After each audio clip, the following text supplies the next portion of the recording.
The moment Matt Armstrong discovered where some of the Bugatti's parts actually came from, everything changed. Not because a rebuild had failed, not because another major component had been damaged, but because what he uncovered threatened something much bigger than a wrecked hypercar sitting in a workshop. It threatened the carefully protected image surrounding one of the most exclusive automotive brands in the world. For months, Bugatti had made its position absolutely clear. The company refused to provide support for the rebuild, restricted access to critical replacement parts, and maintained that repairing a severely damaged Chiron outside its official network was simply not how things were done. Yet as Matt and Alex continued dismantling the car, they stumbled across a discovery that raised a question nobody expected to ask. What if a $6 million Bugatti wasn't as unique as people had been led to believe? That question sounds almost ridiculous at first. After all, Bugatti is not marketed as an ordinary car manufacturer. The brand presents itself as the absolute peak of engineering excellence, a company that produces some of the most advanced and exclusive vehicles ever built.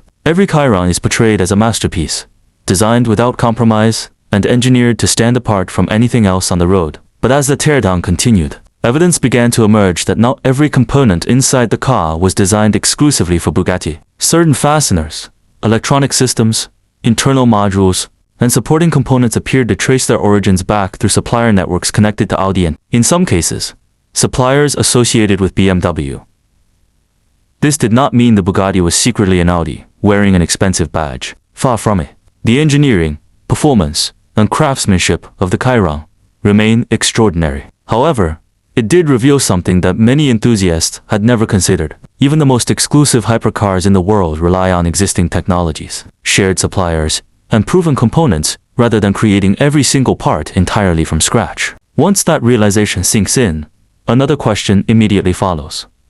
If some of these parts originate from existing supplier networks, why are replacement costs so extreme? This is the exact problem Matt Armstrong has encountered throughout the rebuild. Every attempt to source official Bugatti components has led back to the same obstacle. Limited availability, complete dependence on Bugatti's approval, and prices so high they almost seem unbelievable. One of the most shocking examples involves the headlights. According to figures discussed during the rebuild, Bugatti wanted approximately $150,000 for a single headlight, not for a pair, but for just one unit. Replacing both headlights would therefore cost around $300,000. For most people, that figure sounds impossible to justify. Yet what happened next made the situation even more controversial. A private seller operating completely outside Bugatti's control reportedly offered two headlights for roughly the same amount of money Bugatti wanted for a single unit.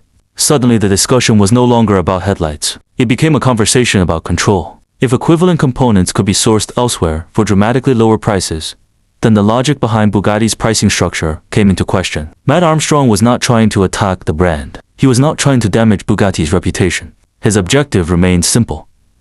He wanted to repair the car. However, every obstacle placed in front of him seemed to expose another layer of a system built around exclusivity and dependence on the manufacturer. As the project gained attention, some viewers suggested using modern manufacturing techniques such as 3D printing to solve the parts shortage problem. While that might sound like a practical solution, Matt quickly explained why it was not realistic. This is not an ordinary vehicle. The Bugatti Chiron is a 1500 horsepower hypercar, capable of operating under extraordinary loads and stresses. Structural and functional components must meet extremely demanding safety and performance standards. A shortcut in a critical area could compromise the entire vehicle. Rather than taking risks, Matt chose the far more difficult path. He began tracking down suppliers, comparing part numbers, researching manufacturing origins, and following the supply chain far beyond Bugatti's official channels. What he discovered during that process was remarkable. Many parts that initially appeared impossible to obtain could actually be sourced through alternative routes. The difference was not always the component itself. The difference was often who was selling it. That realization raises an uncomfortable question for the entire hypercar industry. How much of a vehicle's value comes from engineering, and how much comes from perception? This is where the Bugatti rebuild transforms into something much bigger than a restoration project. No one buys a Bugatti solely because of the raw materials used to build it. People buy Bugattis because of what they represent. They represent exclusivity, prestige, status, and membership in one of the most exclusive automotive clubs in the world. There is nothing inherently wrong with that. Luxury products have always operated according to similar principles. However, the moment people begin examining the mechanics behind that exclusivity, the conversation changes completely. Whether they intended to or not, Matt and Alex have started pulling back the curtain. They are revealing processes, pricing structures, supplier relationships, and repair barriers that most owners never get the opportunity to see. The implications extend far beyond this one damaged Chiron. Historically, a crashed Bugatti was often viewed as a vehicle with little future outside factory-approved repairs. Without access to parts, restoring one independently seemed nearly impossible. But if projects like this prove successful, those assumptions could disappear. Insurance companies may begin questioning repair estimates. Salvage values could increase. Owners might gain leverage. Manufacturers could lose some of their control over what happens to their vehicles after they are sold. That is why this project matters so much. It is no longer simply Matt Armstrong versus Bugatti. It has become a larger battle between transparency and exclusivity, between open knowledge and restricted access. The entire hypercar industry is watching closely. Ferrari is watching. Lamborghini is watching. Pagani is watching. Because if this rebuild succeeds, it will prove something many people believed was impossible. It will prove that expertise does not have to remain locked behind factory walls. It will demonstrate that highly skilled, independent workshops can solve problems once thought to be reserved exclusively for manufacturers. Yet success is far from guaranteed. The risks remain enormous.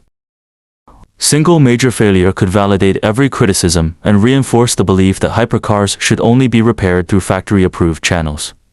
That uncertainty is precisely what makes this story so fascinating. The outcome remains unknown. The Bugatti is still being rebuilt, parts are still being sourced, challenges continue to emerge. Yet with every obstacle overcome, Matt and Alex move one step closer to answering a question that could reshape the future of hypercar ownership. Can a blacklisted Bugatti be restored without Bugatti's help? And if the answer is yes, what does that mean for every manufacturer that relies on exclusivity to maintain its influence? Right now, the automotive world is waiting for that answer. Because this is no longer just a rebuild. It is a challenge to an entire industry's assumptions, and what happens next could change everything.